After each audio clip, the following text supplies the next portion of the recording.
everyone! So yun nga, niyaya kami ng asawa ko na magfo-falls daw kami today. Pupuntahan namin ngayon yung Butnongan Falls. Dito lang yan sa Calyon, Palawan. Grabe talaga experience namin ngayong araw. Ayun nga, nandito na kami papasok sa Butnongan Falls. Lahat na lang talaga ng pupuntahan namin, mahihirap ang daan. Pero okay lang kasi ine-enjoy naman din namin. At dito nga, chinek ng asawa ko kung meron bang tubig. Super sad to say na walang tubig yung falls. So yun nga, uwing-sawi na lang talaga kami today. Sobrang nakakasad talaga. Mabuti na lang at may plan B ang asawa ko at yun pupuntahan namin yung isang falls na maganda rin dito sa Calyon. Yun ang Balanga Falls. Actually, bayabo talaga yung pagpunta doon sa falls na yun. Dahil sobrang dami nagsabi na sobrang hirap daw ng daan dito. Well, totoo naman sinasabi nila na sobrang hirap talaga ng daan. Kailangan talaga sports yung gagamitin mong motor. Halos kalahati nga papasok na daan dito yung nalakad ko. Literal na ang hirap. Makikita nyo naman dito kung gaano kahirap yung daan na yan. Ang daming lubak at bato, hindi na alam kung saan padadaan si Charlie. At hindi pa nga natatapos yan kasi nga naliligaw kami. Yes po, naliligaw kami. Dapat hindi natin ipahalatang na-stress na talaga tayo ng bongga. Dalawa kasi yung way dito at yun nga pinuntahan nila doon yung kabilang way kung doon ba talaga yung papunta sa falls na yun kaso hindi pala. So yun nga, bumalik na lang sila.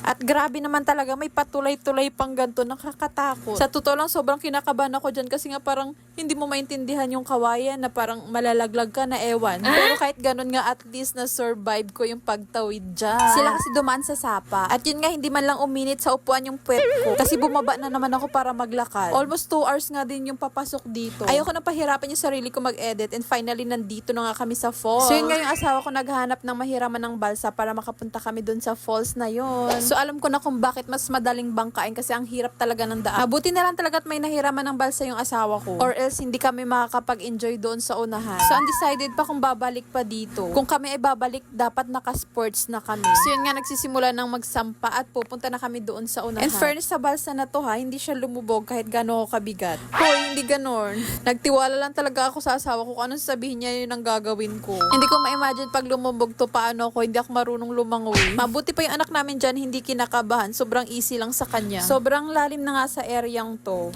Tapos ako pa video-video lang. Para syempre may remembrance. Nakakatakot nga yung tubig, baka mamaya may lumabas na crocodile dyan. So magkakanya-kanya na lang talaga kami nito kung may ganun man. Pero joke lang yan. Walang ganun dito. So yun nga, nandito na kami. Naghanap lang ng place na magandang paglagyan ng balsa. And fairness sa falls na to ha, kasi kahit gano'ng kahirap yung papasok dito, ang ganda rin talaga puntahan.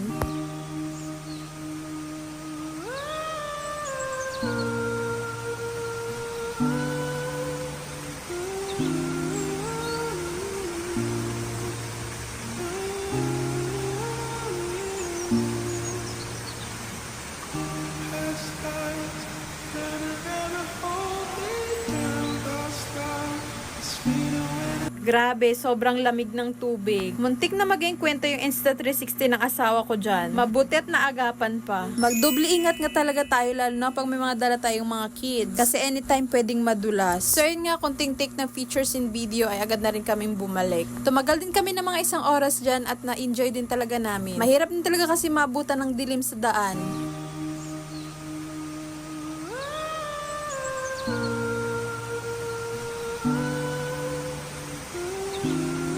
Yun lang for today's ganap. God bless everyone.